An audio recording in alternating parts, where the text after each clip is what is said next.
এবার কাব্যে গানের প্রসঙ্গে আসি। যদিও কাব্যে গানের অভিনয়ে আমার চাক্ষুষ দেখার সৌভাগ্য হয়নি, আমি কেবল দূরদর্শনের পর্দাতেই দেখেছি। কিন্তু ওই রকম একটা কনসেপ্ট আপনার কাছে আসে কিভাবে, ওই ভাবনাটা? আসলে কাব্যে গানে ভাবনা হঠাৎ আসেনি। ওই আমি বলেছিলাম না যে আমি ছোটোবেলা থেকে কবিতা পড়তাম, কবিতা শুনে, মানে অন্যের বলা কবিতা, আমি সৌম্যমিত্রের বলা কবিতা যখন রেডিওতে শুনেছি, অজান্তে আমাকে কবিতা পড়তে উৎসাহিত করেছে। অজান্তে, খুব ছোটোবেলায়, কোনোদিন ভাবিনি সেটা আমার পরে কাজে লাগবে। এবং পড়তে গিয়ে দেখেছি ওর মতো করে বলবো, ওনার মানে সৌম্যমিত্রের মতো করে বলবো, তার বলাটা এত বেশি টানতো, বোকার মতোই হয়তো ভাবতাম। কিন্তু সেই করতে গিয়ে অনেক কবিতা মুখস্থ হয়ে গিয়েছিল আপনা থেকে। আমি কোনোদিন কোনো কবিতা মুখস্থ করব বলে করিনি, ওটা হয়ে গেছে প্রত্যেকটাই। তো এই প্রচুর কবিতা, বিশেষ করে শুধু রবীন্দ্রনাথ নয়, কিন্তু রবীন্দ্রনাথ একটি প্রধান জায়গা ছিলেন। ওই কি করে বলতে হবে, কি করে বললে আমার ভালো লাগে, এইটা করতাম। কবিতাটা পড়ে যা মনে হচ্ছে সেইটা বলার চেষ্টা করতাম। এই করতে করতে দেখেছি অনেক কবিতা হয়ে গেছে, মুখস্থ হয়ে গেল। এই রকমের কাজই কিন্তু মেঘনাদ বধ কাব্য। কোনোদিন করবো বলে ভাবিনি, হঠাৎ হয়ে গেছে। তো এই হঠাৎ মানে কি, বহু বছর ধরে চলছে, তো কাজে হঠাৎ ভাবনা আসেনি আর কি, এটা চলছিল।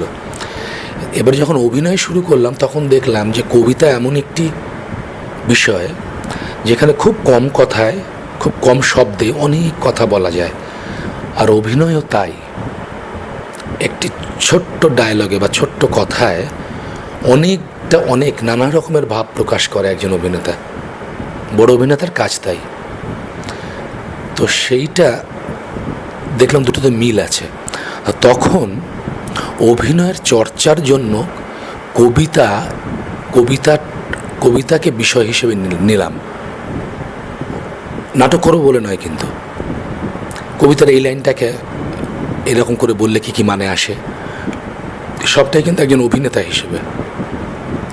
এই করতে করতে দেখলাম কবিতার ছন্দ সম্পর্কে একটু আধটু ধারণা হতে শুরু করলো। এটা এই ছন্দে বললে ভাল লাগবে, ছন্দের মাত্রা এরকম ভাগ করলে ভাল লাগবে, এইটা এরকম ভাগ করলে এরকম মানে আসে, মাত্রা আবার এরকম কম, এরকম করলে পাল্টালে মানেটা আবার অন্যরকম হয়। এইরকম নানা রকমের সব চর্চা শুরু হলো। এই করতে করতে দেখলাম তার সঙ্গে একটা যোগ আছে মুভমেন্টের, নাচ, মানে কোথায় যোগ, ছন্দের জায়গা থেকে যোগ। তা সেই ছন্দটাকে, কবিতার যে কোনো ছন্দকে দেখলাম অনেক সময় নাচেও প্রকাশ করা যায়। আর এই করতে করতে দেখলাম যখন শাস্ত্রীয় সঙ্গীতের বা এমনি রেওয়াজ করতে শুরু করেছি, দেখলাম যে কোনো কবিতার একটা সুর আছে। এবার সেই সুরটা আমার আপনা থেকে ভেতরে ভেতরে নিজের প্রকাশের জায়গা থেকে আসছে। এই মুহূর্তে কোনো কবিতার অংশ শুনতে পারি?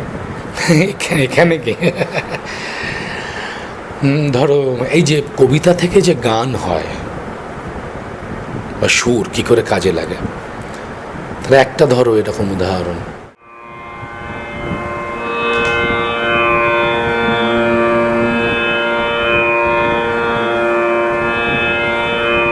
ধরো এটা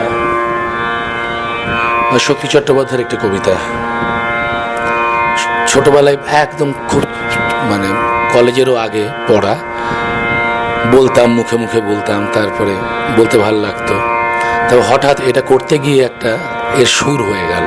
যেমন, মনে কি তোমার এখনো লাগেনি দোলা, চিল্কার জলে ভাসালাম গন্ডোলা। মনে কি তোমার এখনো লাগেনি দোলা, চিল্কার জলে ভাসালাম গন্ডোলা। জ্যোৎস্না হয়েছে ঘোর, শুধু দাঁড় বলে রূপোর পাহাড়, তুমি চোর আমি চোর, তুমি চোর আমি চোর। মনে কি তোমার এখনো ওড়েনি পাখি, যতবার তারে আনমনে বেঁধে রাখি,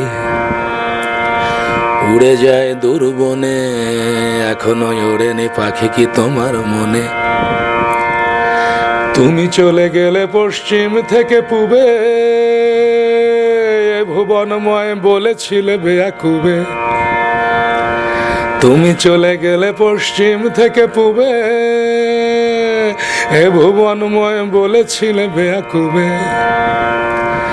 কল্পনা তব পাতা, কল্পনা তব পাতা, কল্পনা তব পাতা।